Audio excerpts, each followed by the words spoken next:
How to remove background noise in DaVinci Resolve. First of all, open your project and go to the Fairlight tab at the bottom of the screen. This is where all the audio editing happens in DaVinci Resolve. Now, click on the clip that has background noise. Then, on the top left corner, open the Effects library by clicking on the Effects tab. From there, scroll down and look for Noise Reduction under Audio Effects. After that, drag and drop the noise reduction effect onto your audio clip. A new window will appear with different options.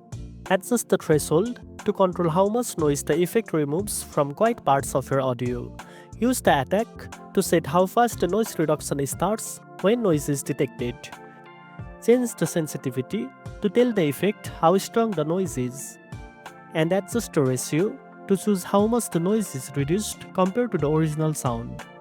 Under the smoothing section, use frequency and time to make the noise reduction sound more natural and smooth.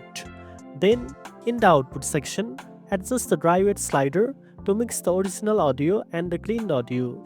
You can also adjust the level to control the final volume. Once you have set everything, play your video to hear the changes. If you want to make more edits, go to the inspector panel in the top right, where you can fine-tune each setting while listening to the audio. Once you are happy with how it sounds, you are done and ready to export your project. And that's it. Now you know how to remove background noise in DaVinci Resolve. If you found this video helpful, don't forget to like, share and subscribe for more tech tips. Thanks for watching and I'll see you in the next one.